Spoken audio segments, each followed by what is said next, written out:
Hey now? Hey now! Well, it's been a while since we've done this, at least for me. Welcome to Teal Town, USA. I don't even know what you would call this. It's certainly not after dark. Maybe we'll call this In the Heat. That's right. Now in downtown San Jose, a balmy 96 degrees, but here in Studio A, a nice tepid 72. Welcome to Teal Town, USA. Don't forget, as always, subscribe. Help us out, man. Live interactive Sharks post game after every game. And don't forget to visit the new website, tealtownusa.com, and follow all our social media channels. And we got a pretty full squad with us today, but if you want to tweet us any questions or hit us up on the Google chat, make sure you hashtag TealTownUSA and follow us on the Twitter machine.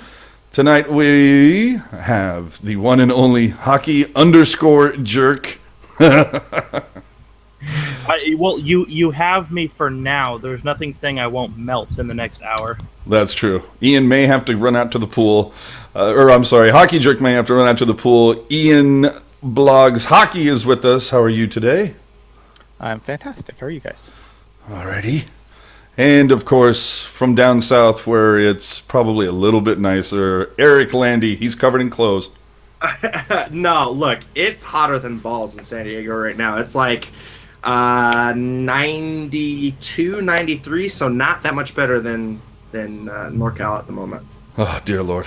And don't forget, hey, we have T-shirts, which you can pick up from Bring Hockey Back. You can find the information on tealtownusa.com, so go ahead and snag one of those. And with that, let's stop with this noise.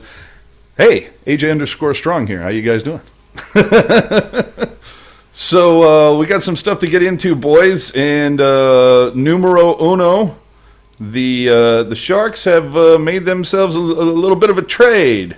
So Ian, I'll go to you first here, and you can fill everybody in. Yeah, so the San Jose Sharks traded Mirko Mueller for a second round pick and a fourth round pick. These picks are, I believe, the Predators and Ducks picks. Boston. Yes, yeah. Boston, so it's sorry. it's 49th overall is the second rounder, and the fourth rounder is 123rd overall. Yes. And in return, they sent Mirko Mueller and a fifth round pick. So, yes, so with that, I guess we'll start with looking at my panel left to right here. We'll start with Landy. Your thoughts? Look, I mean, we know that Doug Wilson is a wizard. He can pull shit out of his ass and just like, wow. So the fact that he got a second and a fourth rounder, it is kind of a lower second, but hey, you know what? We didn't have one, so good on him. For Mirko Mueller, who I don't want to say that he's soured on the vine, but let's just say that he's not what we expected at this point in his career, and to get something for him at this point is really good. And that return was pretty high, in my opinion.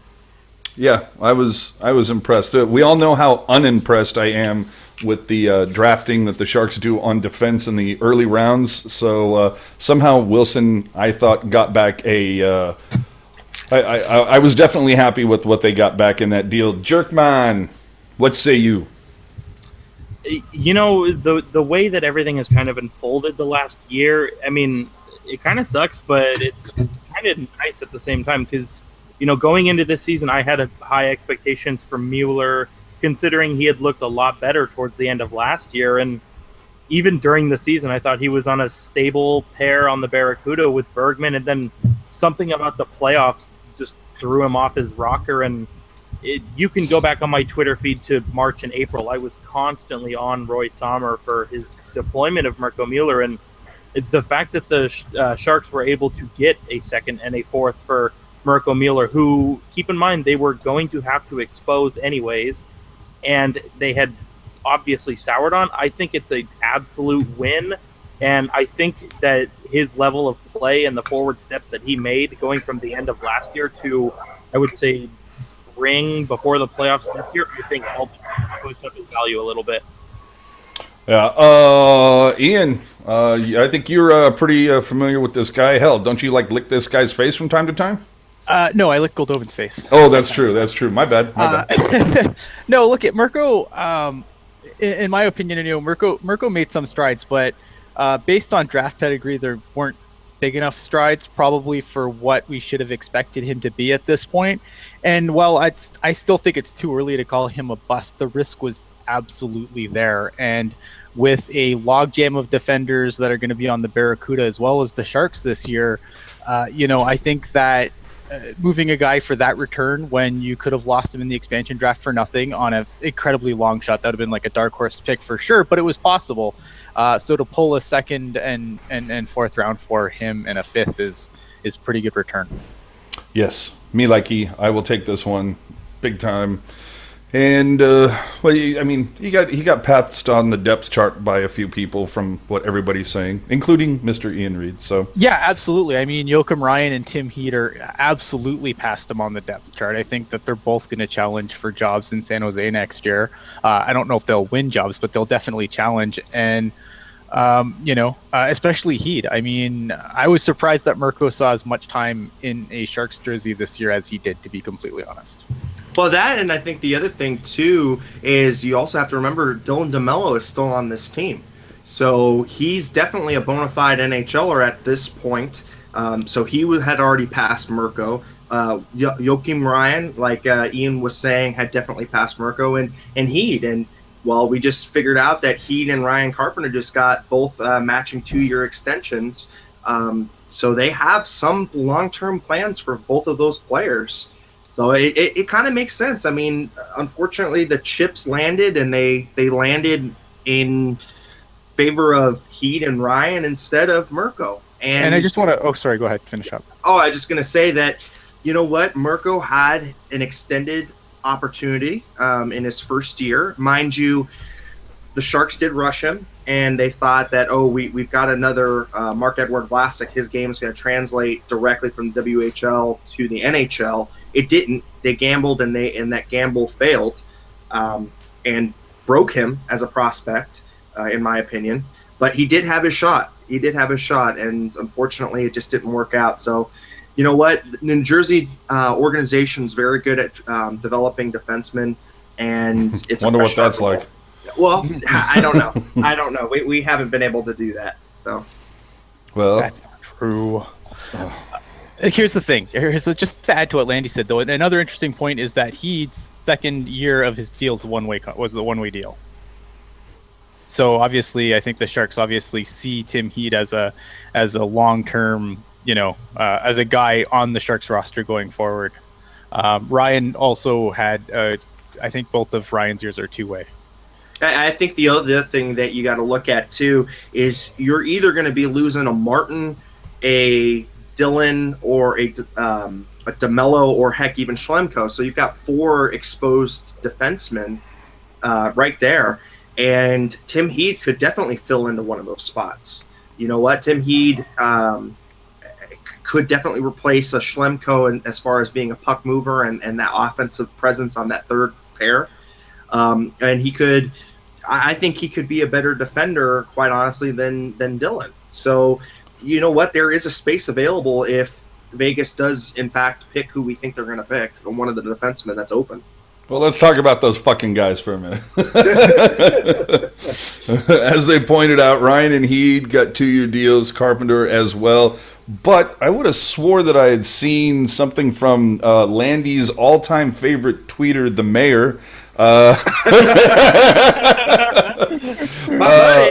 Yeah, I would have swore that they said that something was tweaky, or he said something was tweaky with this deal, whereas like Carpenter's money counted for the first year and then none for the second year, and then because it's a one-way deal the second year. Exactly.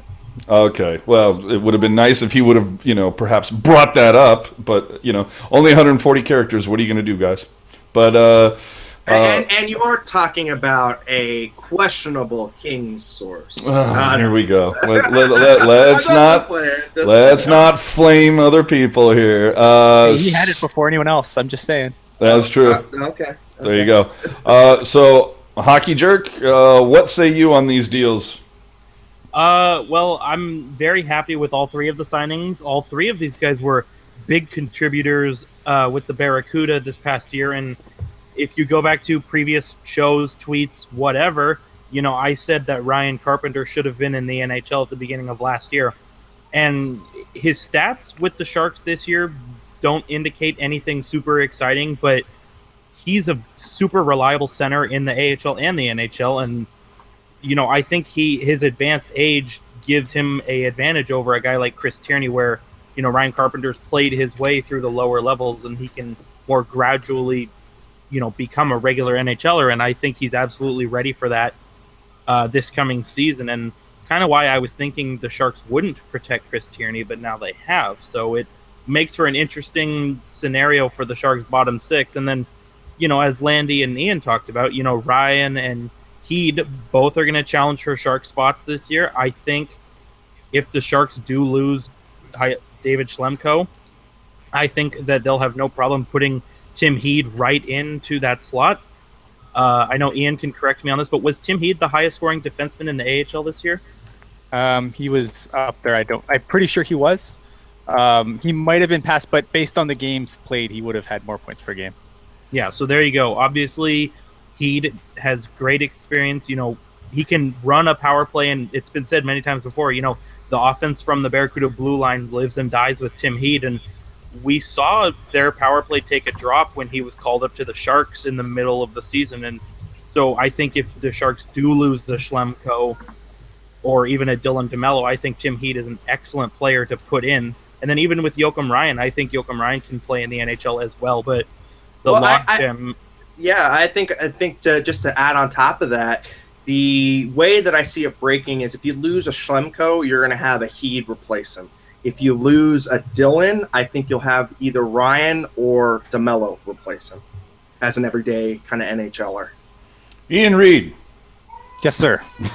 Are you surprised Ryan Carpenter did not test free agency?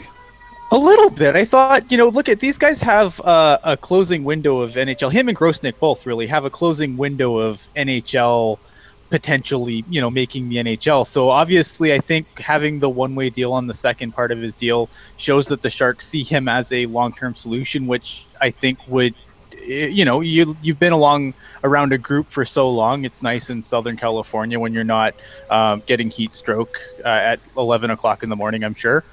So, I'm not surprised. I think having that extra year where it's one way, I think that really solidifies that he's in the plans for the Sharks. And I think that would make me comfortable signing if I was in his shoes. Nice. Well, I guess we move on here to, dear Lord, the exposure protection list for the Sharks. So let's get into it because, boy, would have been nice if the Sharks would have had this ability back in '91. But anyway, I digress. If they made, if the other team paid, $500 million instead of 80, I'm sure they would have. Yeah, and not to mention, having to share a draft with the North Stars. So, there's that too. They get to come in on their own, and we didn't. Or yes. They get to come in on their own, and they get to pick from everybody and just get that crop themselves, whereas we had to share with the North Stars. So, well, for those of you who haven't seen, I don't know, an NHL tweet, Facebook post, website, whatever from the Sharks, these are the guys that the Sharks have elected to protect. Obviously, forwards: Carpy, Couture, Hansen, Hurdle, Carlson, Pavelski, Tierney. On defense: Braun, Burns, Vlasic, and of course, Joner as your goalie. So let's start. We can get into the whole Thornton Marlowe thing later, but is there anybody? And I'll start with you, Landy. Is there a forward? Is there any surprises on just the forwards that you kind of went, oh, I expected them to do something different? No, I think this is pretty much the list that I thought would be going out, except for Carpenter. He was going to be that extra center that I didn't think he would actually be protected. But it kind of just goes to show you, both with the signing and just what everybody has been saying, that he has definitely flashed some brilliance to Doug Wilson and, shown that, hey, you know what, I deserve to be part of the future in San Jose. So it's very, very good to see a player really take that step and really take that opportunity and make it a name for himself. So you really like that. You really like guys playing so well that they do get protected. I think Hansen had to be protected, if I'm correct. I think because of that no move he had. Is that right, Ian? Yeah. So Doug Wilson in an interview said basically after Hansen was acquired that he would be protected, that he had to be protected in the expansion draft. He did backpedal from that statement a while later, but whether that's just Doug Wilson trying to be cryptic or what, I'm not entirely sure. The way it sounded to me, the way I interpreted it, was that Doug Wilson had to protect Hansen as a part of him moving his no movement to come to San Jose. Right. Yeah, I think that's no trade. I think. Yeah, that's what I thought too. So, you know, that one was I didn't know where that one was going to land, but you know what? Having Ward and having Bodker out there unprotected, gosh, if Vegas would pick up one of those guys, that would be a godsend. But at that point, I think on the forward list, pretty much everything that I thought would break the way that it did, it did. The Carpenter, I think, was the only one that was a surprise in a good way. Jerk, any surprises to you? Honestly, the surprise for me is I have two, actually. One of them is Chris Tierney being protected because, as I've said pretty much all season, you know, you have a Ryan Carpenter, you know, at the time, should he choose to re-sign, and obviously he did. So you have a Ryan Carpenter and you have a Danny O'Regan who could theoretically slot into Chris Tierney's spot in the Sharks lineup, and there would be no noticeable drop-off. So that's one of the surprises I had. And then, honestly, the other surprise I had was the Sharks exposing Mikhail Bodker. And it's been talked about. It's been talked about all year. You know, he has not lived up to expectations. The contract sucks, and I wonder who's been saying that.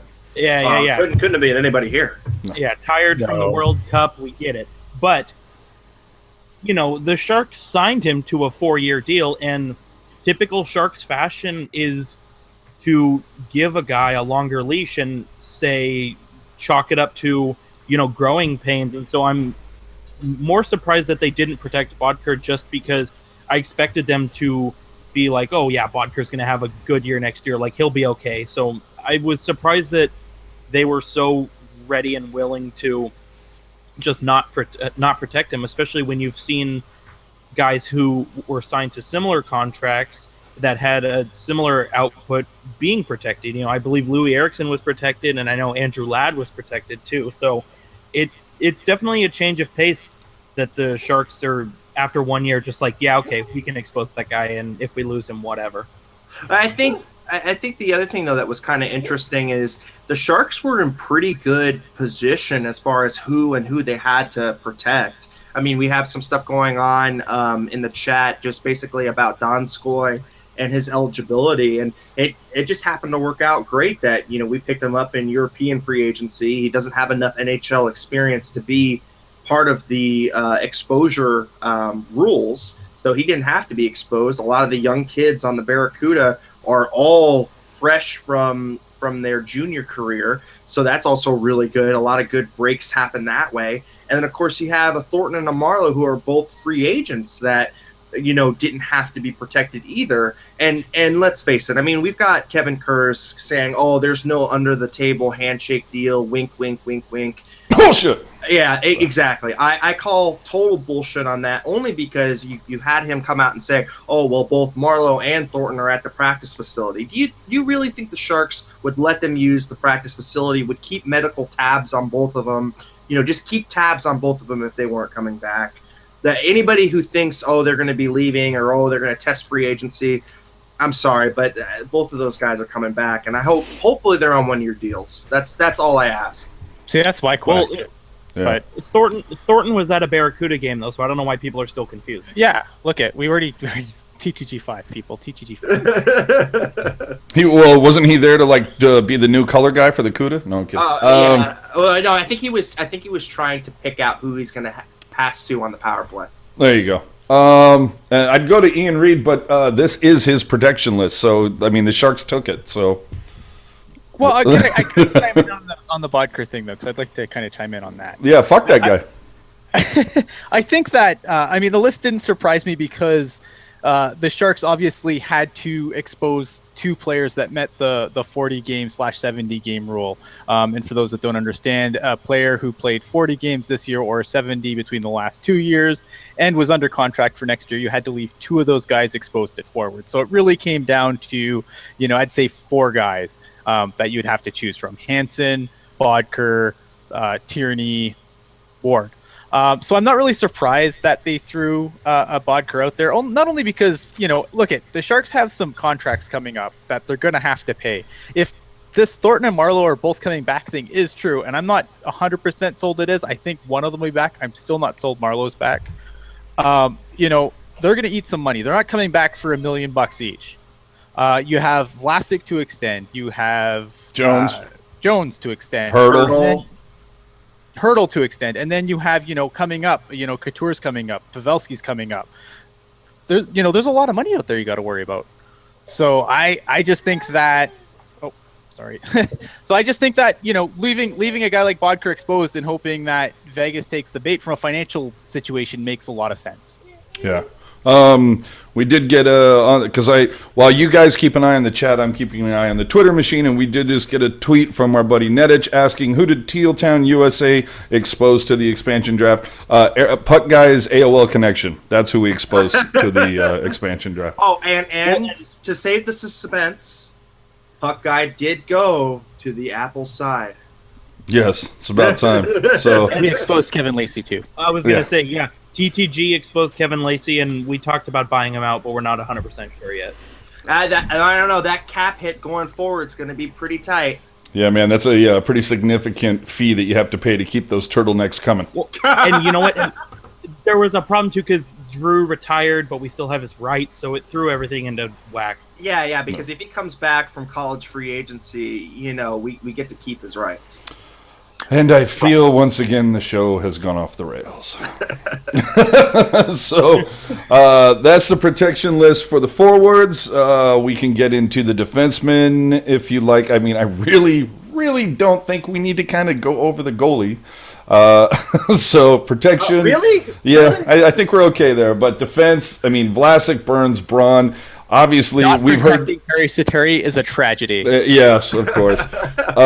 Obviously, I mean, all we've heard is over the last few weeks is that ongoing talks with Jones and Vlasic. He was going to get protected. I mean, best defensive shutdown guy the Sharks have had ever. Burns, clearly the big 8-for-8 deal, and Braun. Now here's where it gets interesting, because there was a lot of talk. Would it be Braun? Would it be Schlemko? Would it be Dillon? We knew that we pretty much had this inkling of the whole 7-3-1 coverage, but everybody was kind of speculating who that third defenseman was going to be that the Sharks covered. So we'll start again from the left of the panel. Landy, any shock or kind of are you upset that they went Braun and not Dillon or Schlemko or somebody else, or you pretty much like, well, yeah, that's good? Honestly, now remember age in term of contracts as well. Exactly. But I think that it's going to be to make Vlasic happy and to get him in that hometown discount. And it's already been said that he wants to retire a Shark. He gave that interview, I think, before the season ended. He wants to retire in Teal. He wants to play his whole career there. I think it's going to be contingent upon having Braun be with him. He's so comfortable with Braun. That tandem has been trotted out there as the shutdown, probably the best shutdown pairing in the Pacific. I would venture to guess. Maybe if you want to take Giordano and what's his face, the crybaby in Calgary. Can you be more specific? Hamilton. But Hamilton. But I mean, I think besides those two, these guys are the best shutdown pair in the Pacific. Do you think Vlasic had something to do with them keeping Braun? Yeah. I think that's kind of where it falls into, and it wouldn't surprise me when Vlasic gets his extension if we see a Braun extension as well. I just think that when these guys find their partner, it's kind of like you kind of get attached to the hip with them. So that's what I think, and that's kind of why I think Dillon was exposed mind you, we know that Doug Wilson kind of has a boner for Dylan for whatever reason, but I think at that point it was to make Vlasic happy. Yeah, well, So, Wilson. I mean, come on. Wilson's made so many deals. Of course, he's going to have a boner for every one of them. Jerk, go ahead, man. yeah, I just want to jump in on this. So I think protecting Justin Braun was the absolute right decision because yes, Vlasic is the top shutdown guy, but you know what? Braun is the only other real, shutdown guy that the Sharks have that they would like to keep. Now, you're not going to keep Paul Martin because as effective as he still is for his age, that contract is kind of like, okay, maybe we'll get rid of that contract. It's something in the back of your mind. Yep. Brendan Dillon has made big strides, but again, he hasn't made it to the top 4 yet, and part of that's due to the he's loss. not irreplaceable. He's not irreplaceable at this point. Yeah, I think Martin's done as best as he could with with Burns. So I think that's good. If we can get those final 2 years off the books, I'd be happy with that. But And you know I what? doubt that'll happen. Not only that, but I said it earlier, if you lose a David Schlemko, you just put Tim Heed right in and there's no drop-off. And it's the same thing with Dylan DeMello. All 3 of those players play the same kind of game. They're very mobile with their feet. They can man a second power play unit on their own. They're, if you lose one, you've got 2 more who can easily step in. While if you lose a Braun, then everything is all fucked out of whack, and you have to say, okay, is Brendan Dillon a top 4 defenseman? Do we need to trade for someone? Do we need to sign someone? So I think keeping Braun was the most logical decision, and the obvious on-ice bromance with Vlasic has to go into consideration too. I know. So, and for the one of you asking, yes, tonight's show brought to you by Manta Ray, Ballast Point, baby. Anything from you, Ian, since this was your list that the Sharks went with? Yeah, you know what? Justin Braun is a guy that has value. You don't give up a Justin Braun for free. You trade Justin Braun. So not protecting Justin Braun would be just an incredibly egregious mismanagement of assets. And I think that that's where the tyranny ideology comes from as well. I think that's probably why he was protected, because you don't just get rid of a player like that. You try and get assets for him, because let's face it, he is replaceable with the parts that we have down in the Barracuda. If you can move him for an asset, and let's say we can get another second rounder for him, and that'd be pretty high, but I think you could probably fetch that from a willing GM somewhere. I think that paging Jim Benning. Exactly. Jesus Christ. Yeah, or I think maybe that guy, that Garth Snow fella out on the island, might need another center too. But I don't know. I just think that you keep the best assets that you have, and you expose, the assets that are not as good. And quite frankly, I think this is the cream of the crop from the Sharks. And speaking of assets that aren't as good, let's talk about who's available. And Sleepy Mofo, you will not disparage the point. So, piss off. Who's available? As you can see, Bodker, who, let's be honest, didn't even come close to living up to expectations this season. Goodrow, who seems to be the perennial AHLer for the squad. Haley, let's just not even go there. But, we can talk about their win-loss record last season when Haley was in the lineup, right? Oh, God. Go to hell, AJ. I know. Then, a couple of guys on the CUDA, Robinson, Stortini. And then the old elder statesmen from the group, Marlowe, Thornton, and Ward. These are all the guys that are going to be available. On defense, DeMello, Dillon, Dan Kelly, Paul Martin, and Schlemko. I just like saying the name Schlemko. And then, of course, the goalies, Del Grosnick and Satiri. Now, we will go with Ian Reed to let us know how this is all going to work. But the last time I looked, the Vegas placeholder Golden Knights are able to select one of the names on this sheet. Am I correct?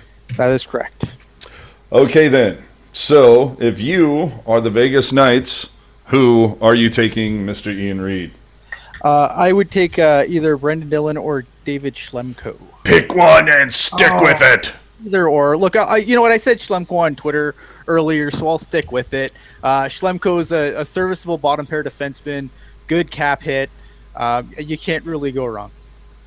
what's his age compared to Dylan? Are they both about the same, like 25? He's 4 years older than Dylan. He's Oh, 30. jeez. Oh, Jesus. Oh, well then. And what's his cap hit in relationship to Dylan and length of contract? 2.1 million for the next 3 years, I believe, whereas Dylan comes in for the same term at 3.72, I think. 3.27. 2.7. Sorry, I'm dyslexic today. There you go. Wow. Okay, so all right, we see that Ian Reed, if he is selecting for the Golden Knights, picking Schlemko. Hockey Jerk, your choice on the board. Should I post it? Do you need it put back up for you? No, it's fine. I'm thinking For everybody else playing along. yes, for those of you playing at home. And now, if I'm wrong, I will not be surprised because I acknowledge that this is off the wall. But I think Vegas is going to take Dylan DeMello because, like I said earlier, he's proven at the NHL level he can man a power play unit. He's only 23 or 24 years old, and he's got 1 year left at $650,000. So let's say he comes in, has a regular roster spot with the Vegas Golden Knights, and you can probably get him to a decent extension. Alrighty. Landy, the board is yours. Who are you taking? If I am George McPhee and I'm building for the future, I am not a win now team, but I am a building for the future kind of team. Do I need to get a drum roll out for this? No. I think you pick Paul Martin. And I think you pick Paul Martin because he's a guy that's done it before. He's been to Stanley Cups. He knows how to win, and he knows how to create a good culture for a defense core. So if you're going to build a defense core and you're going to have some young players that you want to integrate that want to grow despite having a losing team, you're going to need some veteran guys. And you're going to need some veteran guys that provide good leadership. I think Paul Martin might be that guy if they don't go with another veteran type from somewhere else. Can I just add to that quick? I want to add to that quick because that would be like I didn't even consider Martin. Like I think Martin's like on the bottom of my I'm getting taken list. But not only that, but you also destroy the Burns Whisperer on a division rival. Yep. It's kind of ingenious. I'm not gonna lie. Yeah. No. I that's what I think because look, they're gonna try and make a team that's not gonna be good because this team is going to be a forward-looking team. It's not going to be let's win tomorrow. I think the owner has already said that he wants to build a team, the right way, and we know the right way to do that is through the draft, and there's going to be some growing pains. And that's a really good point you bring up, Landy, too, because I don't think this team is going to take 10 years to make the playoffs the first time. I don't think maybe they make the playoffs this year, but they could. They could, and I don't think that people are giving this team enough credit. I think there are a lot of good pieces out there from different teams. It's hard to give a team credit that doesn't exist yet. Well, sure, but anyway, don't interrupt me again. I think this team is going to be able to make some kind of noise this year.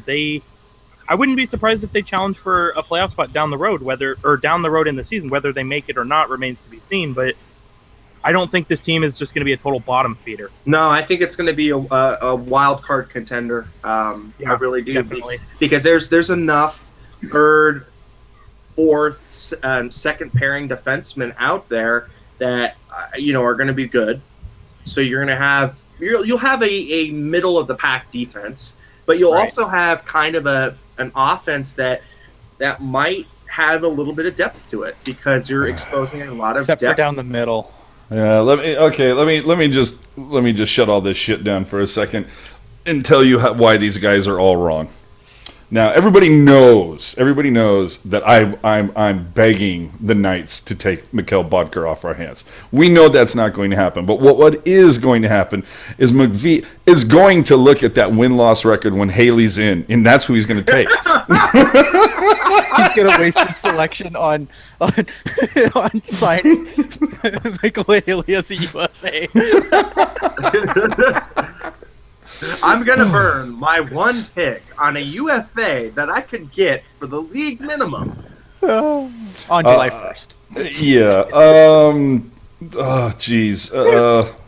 Okay. So, I mean, I think it's going to be defense as well. And I got to be honest, I do kind of lean towards Schlemko, but I do think that Martin. I mean, damn, you made a good case for Martin, man. Could I make another case for a dark horse when you're done? I'm done. Go ahead. Oh, I was going to say another dark horse. My dark horse pick would be Joel Ward.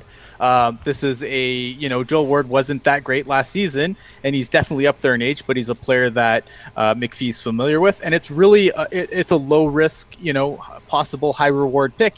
If he sucks again next year, he's gone. His deal's done. So, veteran guy in the room. I think that Joel Ward's definitely a dark horse pick. All right.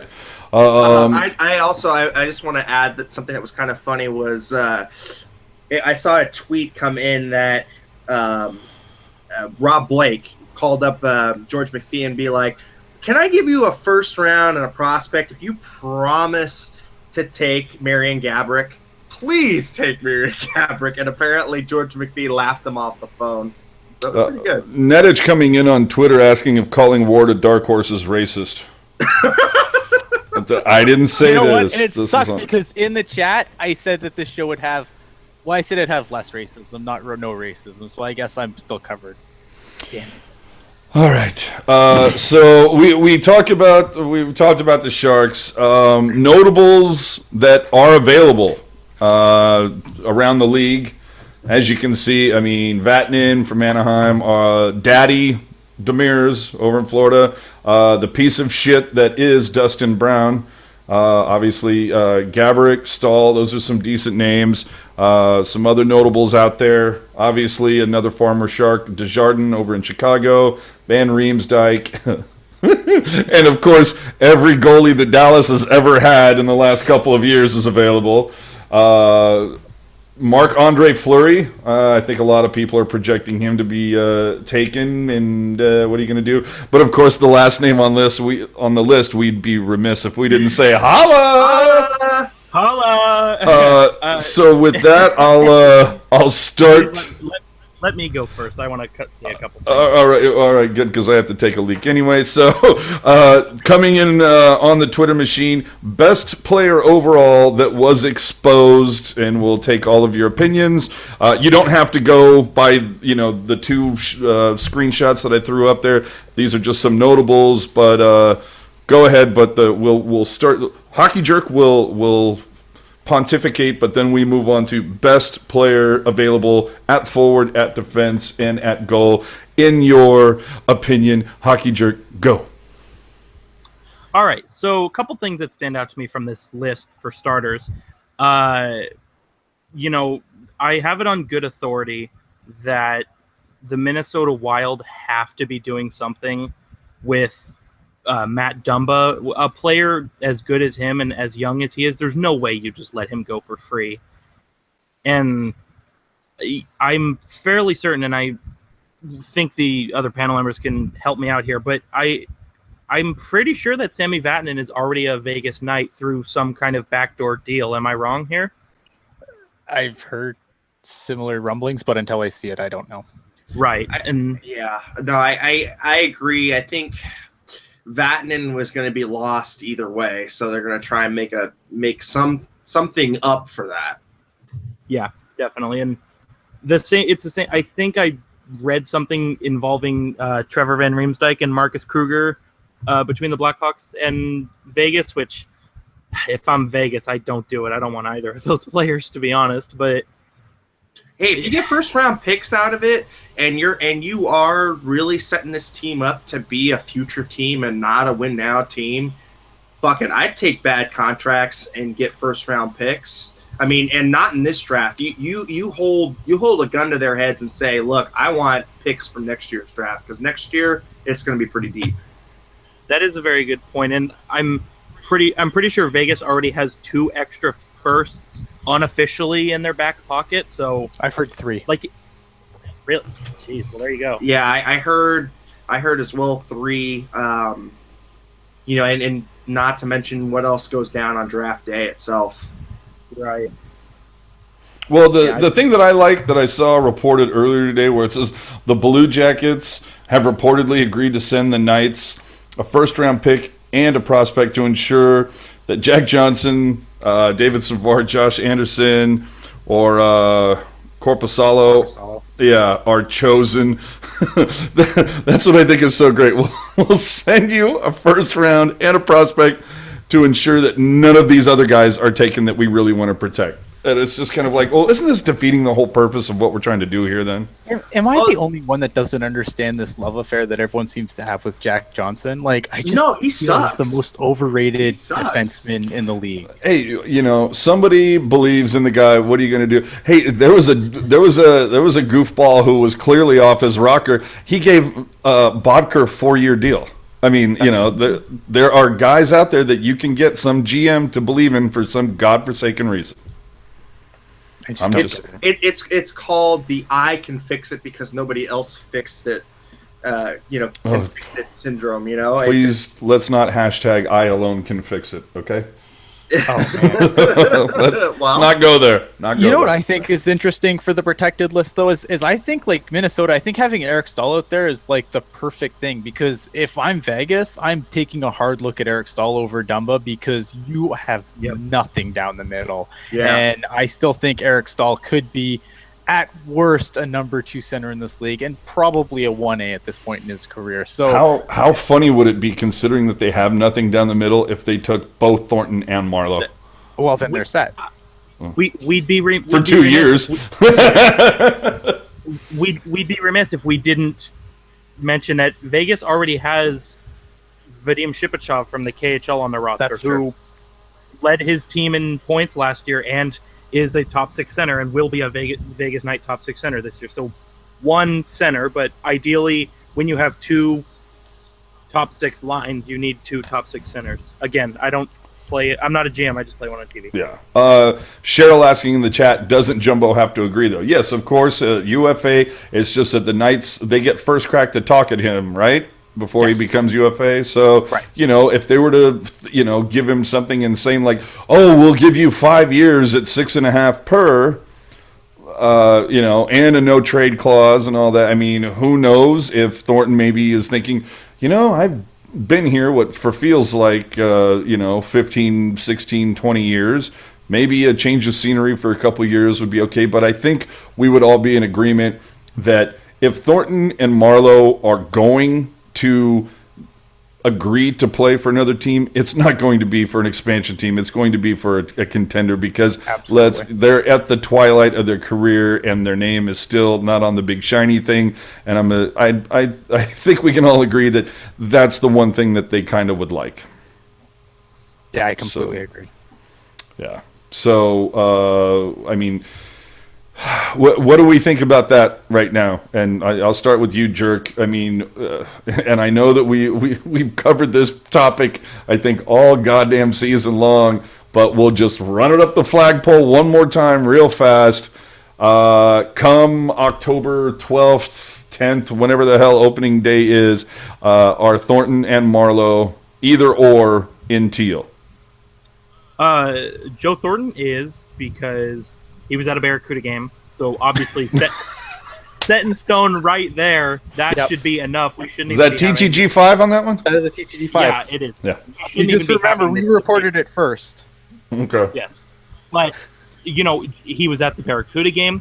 Now twice the Sharks Twitter account has said that Thornton will be ready for this coming season, and he's practicing at the Sharks practice facility. So those are 3 very legitimate reasons for why I feel like Joe Thornton will be back. Hashtag legitimate. So does this mean that Marlowe's going to the Ducks because he was at Disneyland a couple weeks ago? That is also TTG 5. Very true. We also covered that one too. Marlowe was at Disneyland, scoping it out. You know. Well, sorry guys, Puck Knowledges has been off for the summer, so. Right. But all joking aside, Patrick Marleau is an interesting case because I do not agree to that. We'll see, and I feel like we never put joking aside. I don't agree with that. Oh, okay, all right, fine. Well, then, anyways, Patrick Marleau is an interesting case because I feel like if he was, or at least appeared to be, as much of a slam dunk to come back as Joe Thornton is, I feel like somebody in the last 8 weeks would have said something about Marleau's broken thumb healing up, and like there would have just been more noise on the subject in general. It's always been, Thornton's healing, Thornton's working out, Thornton is going to be ready. But of course you're going to say that even if you're trying to move him. I mean, you wouldn't be saying, "Oh well, shit, we're not sure. Yeah, we're not sure where Thornton's at this point." Yeah, of course they're going to be saying positive stuff about him because maybe there's some way they could talk to figure out a way to get at least something for him if Thornton is not in the future roadmap for the Sharks. I mean, yeah, that's fair, but I feel like in situations like that, fair. I feel like fair. It's better than fair. Fuck you. I feel like in situations like that, I feel like you would just maintain radio silence on the subject, wouldn't you? I mean, hey, if you're going to sell a guy, you're going to, pimp that he's doing well. You're not going to be quiet. But honestly, like, what would you get for the rights for Joe Thornton? I mean, if we're really being honest, a conditional low round pick. Yeah, well, I was going to say, what did we get for the rights to Niemi? Right, it was a 6th or a 7th. I mean, it was Jake Cups. Yeah, it was Jake Cups. But then again, we all know how well the Sharks draft defensemen in like the 6-7 slot. So hey, do not there's be 3 future Joe Pavelskis in this draft. I know. I'm just saying. Why bet on sure talent in the top, 5, 6, 7, wherein you can get all the Joe Pavelskis you want in the 7th. Exactly. Oh dear Lord. Okay. Again, off the rails. I don't know what to tell you guys. Hey, no, it's not off the rails. It's draft talk, okay? Oh, hold on. Let me grab a beer. I'll make sure it goes off the rails. Well, that's good because it's my turn. Okay. Go ahead. Well, I think I think that Joe Thornton is probably back. Although I think that I think he's going to be tempted though, especially if he makes it to July 1st or even the pre-expansion, the free agent signing period, where he can talk to teams, I think it's the 25th of June. I think there's going to be a lot of interest out there. And if you're a team like, I think if you're a team like Toronto, you throw a moderate truck full of money at him on a short-term deal to play in your, maybe a middle 6 role as a center, because I think you're obviously set up front, and just kind of secure your depth and make a run while you still have players on entry-level deals. So I think that he would get some definite interest. I'm not sure what to make of Marleau. I'm always afraid with Marleau of not contract year Marleau. Yes. Because everyone's going to remind you how great he was last year, but the year before, we all kind of wanted to throw him in a meat grinder and never see him again. Yep. So I was not one of those people. Well, I would like to say you were wrong. Jerk is never one of those people. And in fact, speaking of that, I mean, Jerk, fellow pucknologist, you're all, if you listen to the pucknologist, you're aware that we do have a sound effect that we love very, very much, very endearing to us, known as mer, mer, mer, which will be replaced next season with... Oh, man. There you go. I just love the jerking it section of the show. I'm surprised you didn't make some wise ass comment about the Arizona Coyotes and. I've tried to turn over a new leaf during the summer. I'm not going to beat a dead horse. Until the power play starts to go into the crapper again for the Sharks. Somebody had to say fuck there the power play. although if you want to jump on the new Jerk bandwagon, you can be like everybody in the chat and just tell me I'm a Penguins fan. Well, you are the only one here who knows who the coach's name is. Oh man! But are we going to get to the Bob Bugner news, or should we Yeah, we can cover that as soon as I answer the question in the chat, which is Fort Point. Fort Point is the beer now. Fort Point. So everybody drink. So Bob Bugner is no longer an assistant with the Sharks. He has been hired by the Florida Panthers to be their head coach. Yeah, amazing how Steve Spott still here. No one calling his name. No. So I guess Rob Zettler, former Shark, is going to be Former taking- coach. Former coach. Yeah, he's going to be manning that second coaching position. So, what do you guys think? Well, let me see. Buckner goes to the Panthers. Larry Robinson goes to the Panthers. Is there something going on with the Panthers and the Sharks? Peter DeBoer used to coach there. Oh, Jesus. That's true. Oh, dear Lord. Well, no, it actually kind of makes sense. He probably was telling him that, it's probably a good place to live. He's probably got some inside info on ownership and stuff like that, so it doesn't surprise me. And Bob Bugner, in fairness, has been one of these guys that has been kind of bandied about for a job the last couple of job openings. So it was only really a matter of time until he was going to get his shot behind the bench. As far as Zettler goes, Rob Zettler's been assistant coach in the league for a long time. And I think, that doesn't happen by accident. So I'm not totally against Rob Zettler coming back to the Sharks. Yeah. Let me address about the defenseman a little bit, because I think the decor that we had really did like Bugner. I think he did do wonders for Dylan DeMello and for Brendan Dillon, and Schlemko also. You could see a market improvement from the beginning of the year to the end of the year. So it is kind of crappy to see a good defensive coach leave, and also see Larry Robinson leave the organization. But people move on, and kind of got to adapt.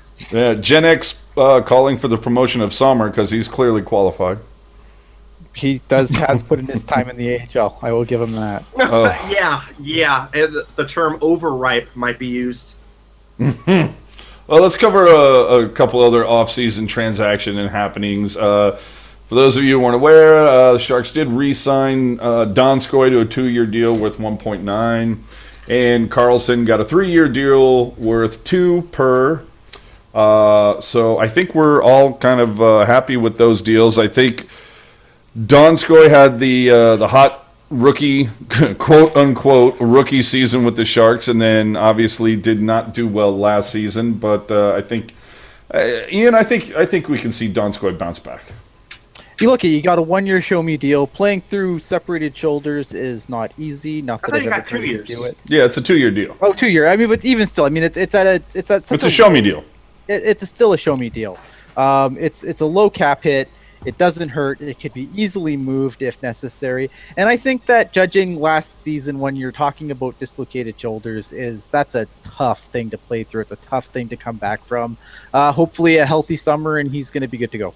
Yeah. Malkin Carlson not getting the show me deal, getting the we like you until someone better comes along deal for 3 years. Fair. Yes, right. I mean, he's been a pretty good utility player. He's played up on the first line, can play second line, third line, plug him in pretty much anywhere. Pretty defensive sound, not a lot of liability. Got some easy for you to say. No, it's not. But he's got some offensive upside, and he's just a player that Peter DeBoer is not afraid to put out there in any kind of situation. Just really work hard. And that's a good point that you bring up too, because I remember in Peter DeBoer's first season, the player that he was the highest on was Malcolm Carlson. He came back from the whatever mononucleosis he had, and DeBoer. What do you mean, whatever? Didn't you trademark that phrase? Don't interrupt me, monkey. Oh, this again. But Peter DeBoer came out and said, holy crap, this guy is amazing. Like, I'm pretty sure that DeBoer would have a Carlson jersey if he was a fan of the team. Well, it did, and I think he drew comparisons to Pavelski, right? I mean, he was kind of saying that that's the kind of player that Carlson is. He's like a mini Pavelski. You can put him anywhere. Right, and he's probably the only player who, when called upon to play higher in the lineup, has succeeded. I mean, in the Sharks' long cup run last year, I think he had 1 goal in 20 games, and then they put him with Couture, and he had 2 goals in 3 games. So, all right, well, he can play anywhere. We know that Ian and Jerk follow the CUDA religiously, and we know that all 3 of them, they spend a lot of time in the minors. The San Jose Sharks. With minors. Oh, Thank you, Ian, for letting everybody know about that. yeah, can't spend a lot of time in the minors. So San Jose signs a couple people. Puck moving offensive defenseman Radim Simic, yes, Yeah. Yes. and a shutdown center, 22-year-old Swede Philip Sandberg, and of course we'll go to the man who believes he knows it all, me. No, go ahead. Damn. Go ahead, Ian. Wow. Okay. Yeah. Look, these are two deals that I'm really excited about. I mean, the defenseman was kind of a surprise to me because I think that even losing a defenseman in the expansion draft, there's still pretty decent logjam of D in there. Like you could move one guy up. I figure, let's just say Schlemko or Dillon are gone, because that to me feels the most likely. DeMello takes is going to compete for that top 6 spot, or maybe Tim Heat overtakes him, or Joachim Ryan out of nowhere. But even still, then you look at the Barracuda's defense core. You still, even with Mirko gone, you still have Bergman. You're going to have one of Ryan or Heat. Bergman. Now you have Simic. You have other guys that looked really good as well. A little bit lower down, you have the damn it, Dirk, help me out. Middleton and DeSimone. Middleton, thank you. Yeah, And then DeSimone was really, really good the playoff run. And then you've also got some kiddos that are coming up from junior this year. Right. So Wah is supposed to be coming up. We'll see where he's at after his horrible injury-plagued season last year. But yeah, you got some other kids that are coming through too. Kavan Fitzgerald. Kavan Fitzgerald. Yep. So it's going to be interesting to see, what the Barracuda's blue line looks like when it's all said and done. DeSimone, I like that. For some reason, I'm like, count the money, count DeSimone. I like it. He's definitely one of the guys who kind of forced Doug Wilson's hand when it came to Mirko Mueller.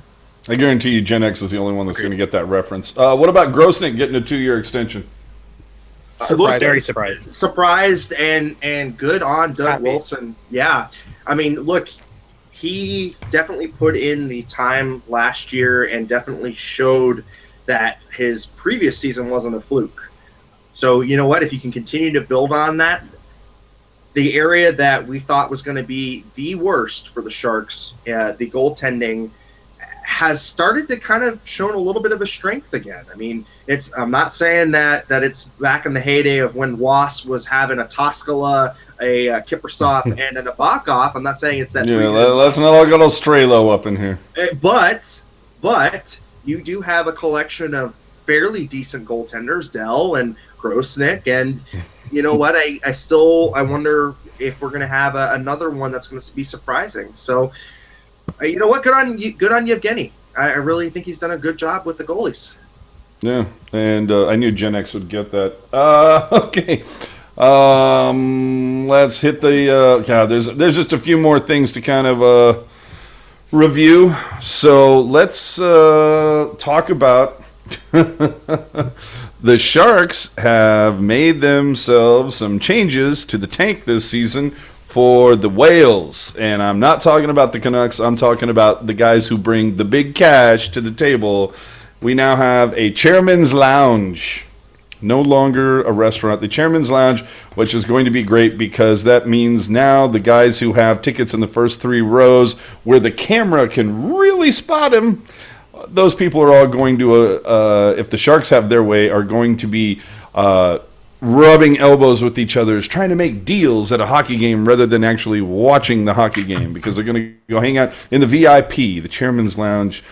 What do you? I mean, Jerk, what do you think about this? I mean, do you think? I mean, we obviously know it's a money play, but holy crap! Well, you know what? I think it's an interesting concept. I believe that SAP Center is the only NHL arena that has a club level for its club level.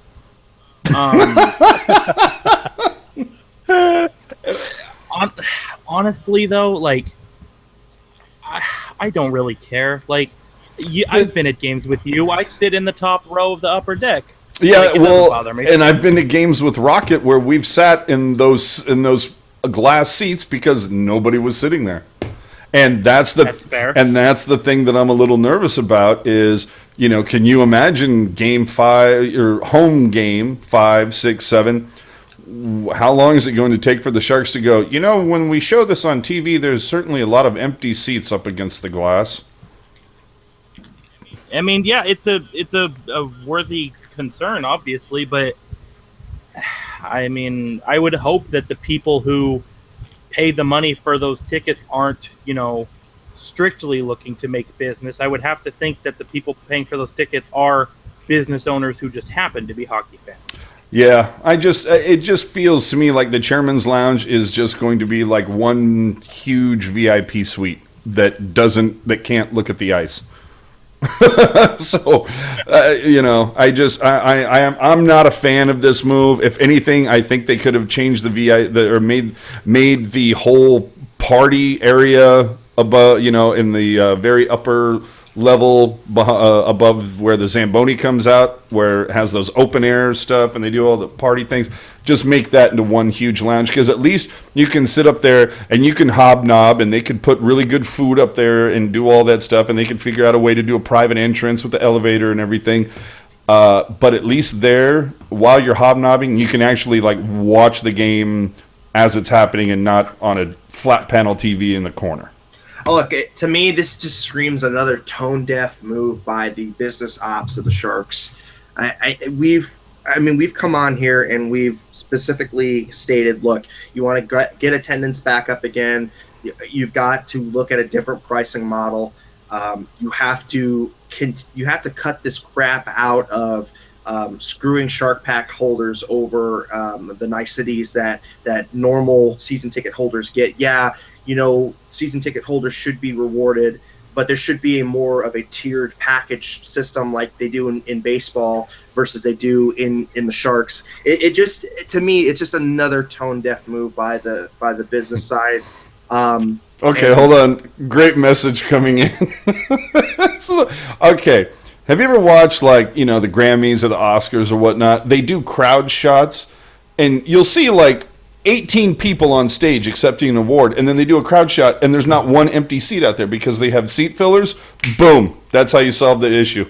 You have seat fillers. So wait a minute. So the Sharks are going to lose even more money by having to hire people to watch.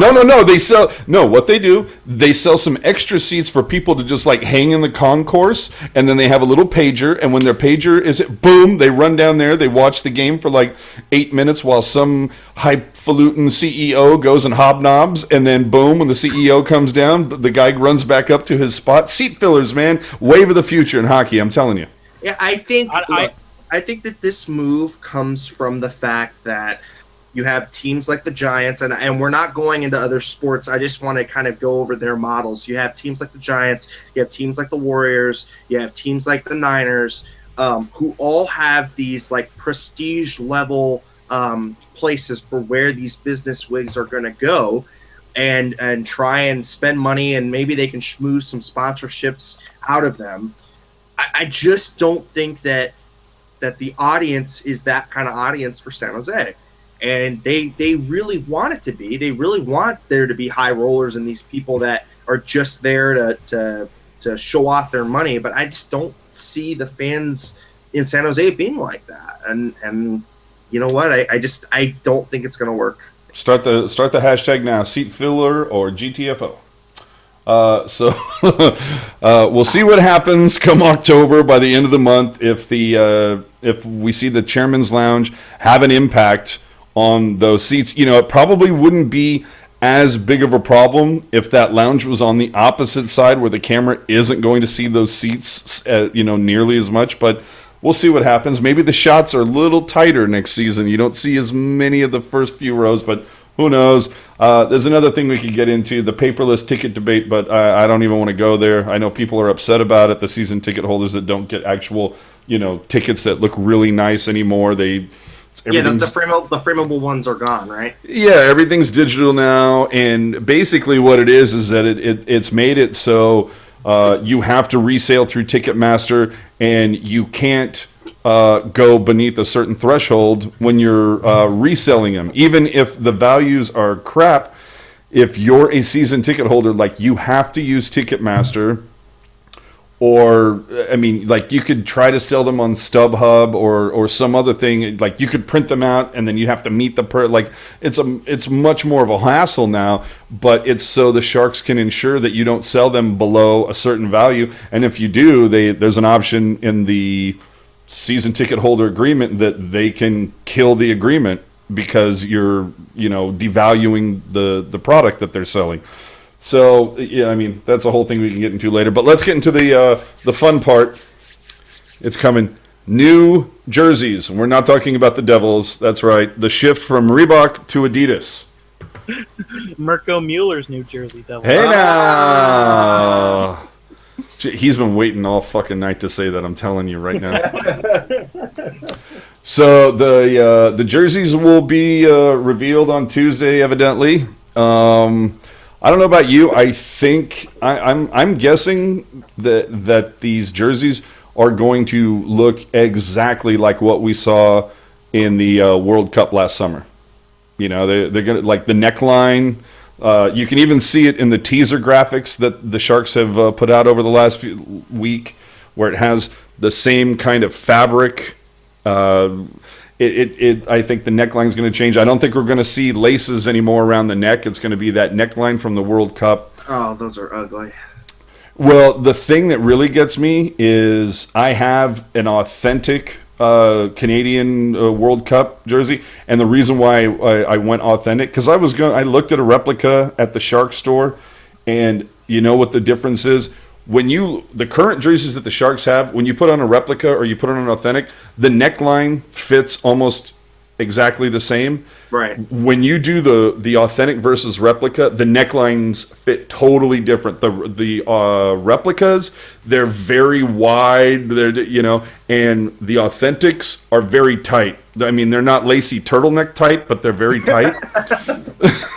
So, I'd be getting an authentic on those. But I will say, though, that Burns World Cup jersey, my Adidas jersey that I do have, it is really comfortable. It is super lightweight. I'll give them that. But I will miss the current jerseys. But, Ian, do you even give a shit? Are you going to buy one of these things? When I have money one day soon in the future, maybe. I don't know. We'll see what they look like. Hockey Jerk, what do you think? Are you excited for these, or are you just kind of like, oh, here we go again? I mean, this is like what, like the 6th jersey change now in like 25 seasons?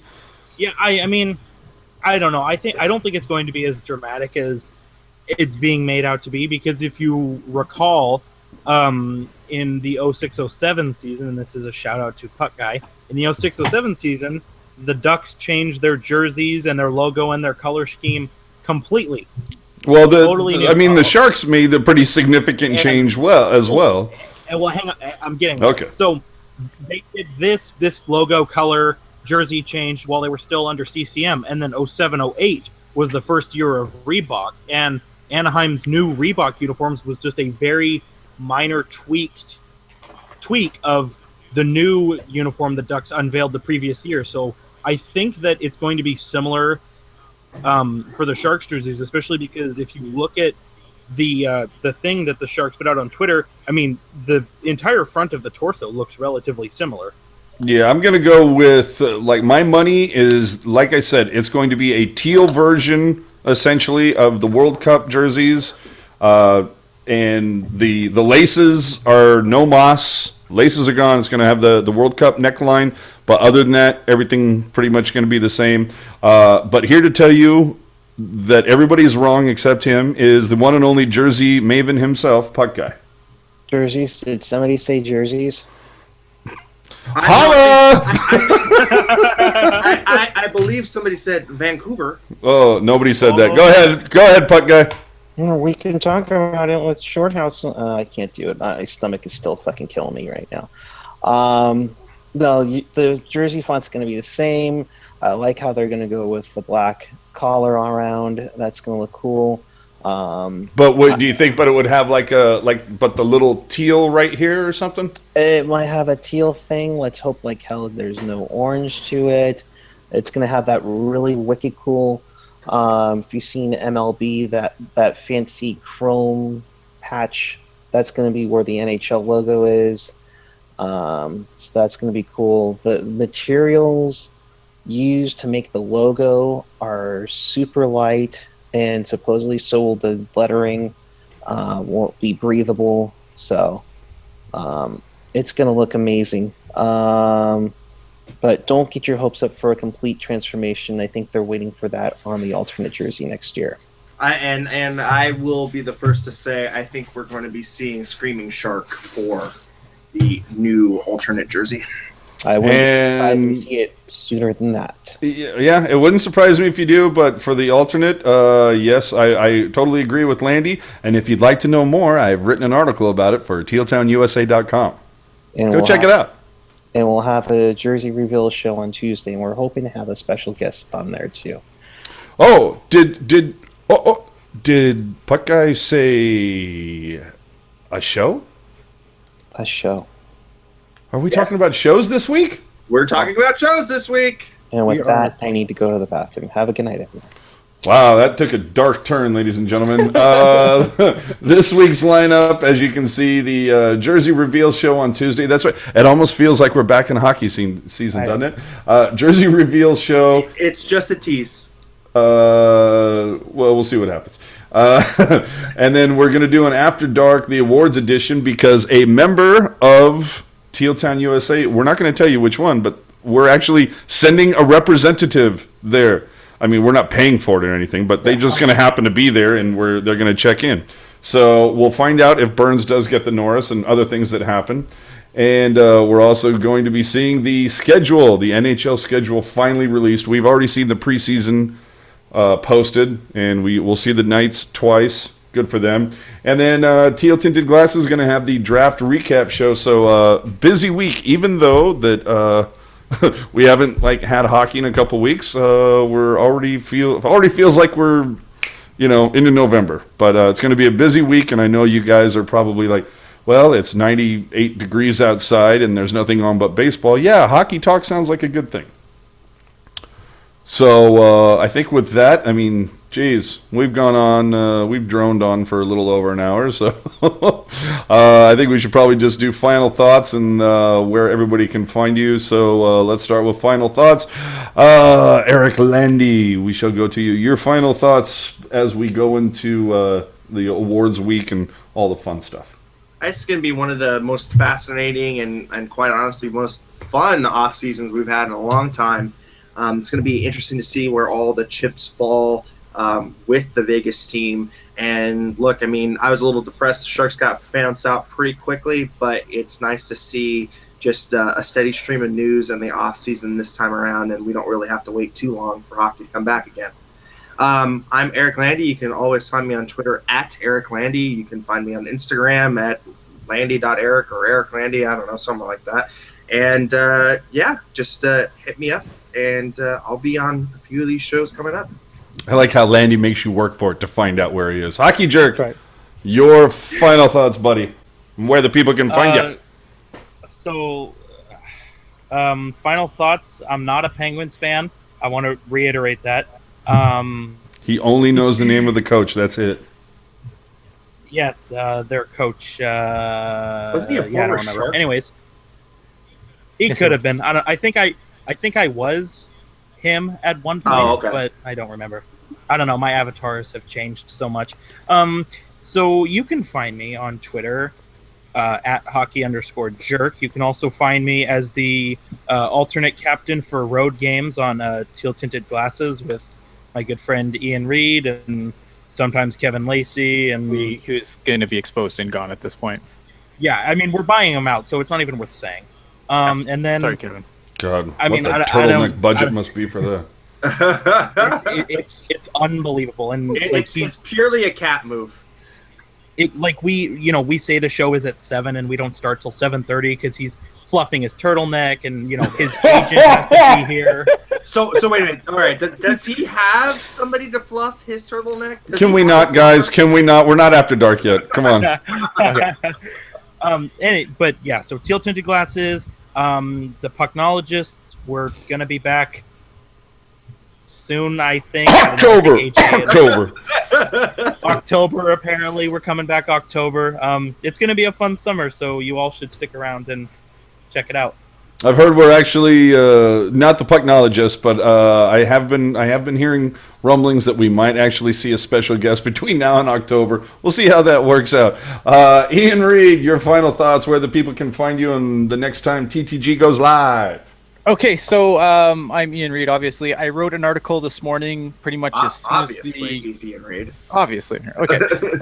No, I wrote an article this morning, and I made an argument for all the non-UFA players that were unprotected and why Vegas should take them. So check that out, or could take them rather, like some justification. You can find me at Ian Blogs Hockey on Twitter. You can find me on TTG, which will continue through the summer, including this Sunday with special guest Zach Devine rejoining the show for an episode. So stay tuned for that on Sunday. Oh, Zach Bear into his house. I don't know that I have a final thought. I'm just really looking forward to this whole week. I want to see the new jerseys. I want to see Burns win the Norris. I want to see the schedule get released so I can see what games, because I want to go see a road game. I'd love to go down to Anaheim or LA to see a game, or hey, maybe cart my fat ass over to Las Vegas and gamble a little bit and see a hockey game there. Who knows? Viva Las Vegas! Right. So I'm all about it. I just want to see all the stuff revealed. This next week is going to be a hell of a lot of fun. So with that, I'm at AJ_Strong, both on the Twitter and the Instagram. And like Jerk said, he's a pucknologist dude, and we'll see you in October for that. I tried to get one going and during the summer, and I was shouted down. But we're days away from being days away. Yes, days away from being days away. But for those of you who do enjoy the pucknologists, I'm not going to leave you hanging. I had to do it. So with that, thanks for tuning in for this really warped version of Teal Town USA. Not even sure what to call it. In the heat. So check us out at Teal Town USA on the Twitter. TealTownUSA.com for all the writings, mostly of Ian Reed. And and this week's lineup, there's going to be some shows. So Jersey Reveal, NHL Awards, all the good stuff. So check us out. Follow us on the machine. Listen to us on the iTunes and all that good stuff. And thanks for tuning in. And we will catch you all sometime this week, man. How do you stop the broadcast on this stupid thing?